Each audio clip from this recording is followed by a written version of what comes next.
Hello मेरे प्यारे बच्चों। तो आज के इस वीडियो में मैं आप लोगों को क्लास 10th मैथ चैप्टर 1 के VBI टॉपिक को बताने वाला हूं। एकदम बोर्ड परीक्षा में आने वाले प्रश्न है। तो प्रश्न दिया हुआ है कि अभाज्य गुणनखंड विधि से एलसीएम और एचसीएफ निकालें। अभाज्य गुणनखंड विधि से एलसीएम और एचसीएफ कैसे निकाला जाता है, इस वीडियो के माध्यम से मैं आपको समझाने की पूरी कोशिश करूंगा और एकदम समझाकर ही रहूंगा। तो आइए क्लास को एकदम नए अंदाज के साथ स्टार्ट कर लेते हैं। वीडियो को पूरा जरूर देखिएगा ताकि आपको समझ में आ जाए। ठीक है जी। तो प्रश्न दिया हुआ है पहला नंबर। ठीक है, पहला प्रश्न आपका दिया हुआ है कि 50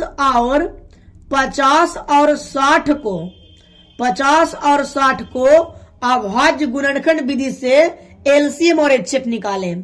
तो सबसे पहले आपको 50 के फैक्टर तोड़ना होगा।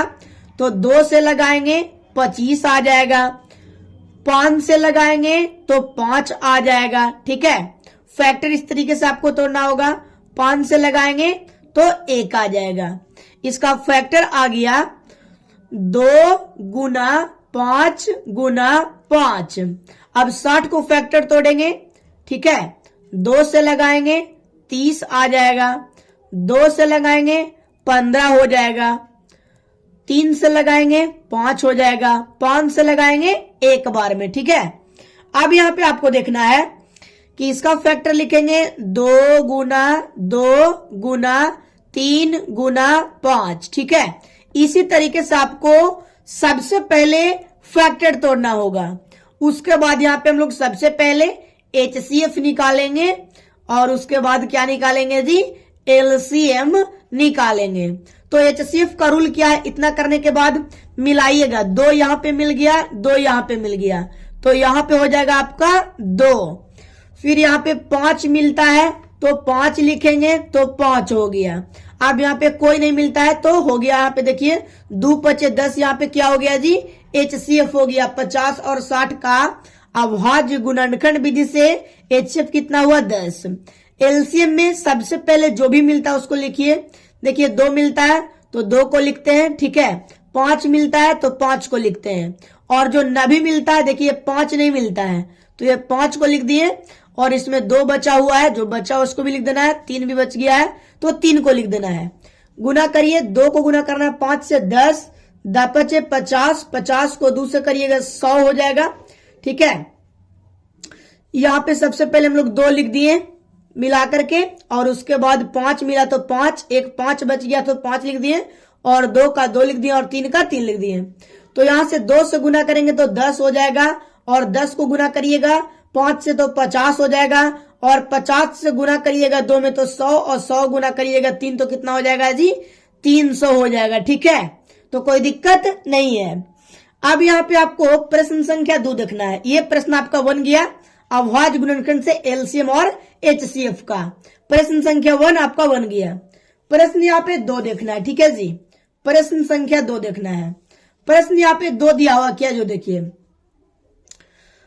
प्रश्न संख्या 2। प्रश्न संख्या 2 है कि 12 15 और 21 का एलसीएम और एचसीएफ निकालना है अभाज्य गुणनखंड विधि से। तो देखिए यहाँ पे 12 को फैक्टर तोड़ते हैं।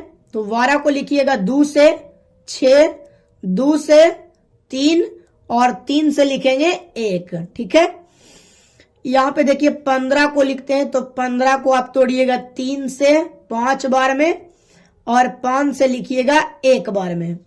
21 को तोड़िएगा 3 से 7 बार में, और 7 से 1 बार में। ठीक है जी। तो अब यहाँ पे आप लिखिएगा 2 गुना 3, और इसका फैक्टर लिखिएगा आप 3 गुना 5, और इसके नीचे फैक्टर लिखिएगा 3 गुना 7। तो इतना लिखने के बाद आपको क्या करना है, तो सबसे पहले एचसीएफ निकाल लेना है। ठीक है जी, एचसीएफ, और उसके बाद एलसीएम निकालना है। तो एचसीएफ का रूल है तीनों में मिलाइए। यहाँ पे तीनों में देखिए 3 मिलता है। ठीक है, तो यहाँ पे एचसीएफ कितना हो गया, 3, क्योंकि और कोई नहीं मिलता है। अब यहाँ पे एलसीएम अगर आपको निकालना है तो सबसे पहले जो भी मिलता है उसको लिखना है। तो यहाँ पे 3 मिलता है तो 3 लिखना होगा। अब यहाँ पे देखिए 2 को 2 बच गया तो 2 को 2 को लिखेंगे। यहाँ पे 5 बच गया तो 5 को लिखना है और 7 बच गया तो 7 को लिखना है। ठीक है जी। अब यहाँ पे गुना करिए। ठीक है, तो 3 से गुना करिएगा तो 3 दूनी के 6 हो जाएगा और 6 से गुना करिएगा 2 में तो 12 हो जाएगा और 12 पचे हो जाएगा 60। 60 से गुना करिएगा 7 में तो हो जाएगा 7 का 42, 420 हो जाएगा। क्या हो जाएगा जी? एलसीएम आपका 420 हो जाएगा।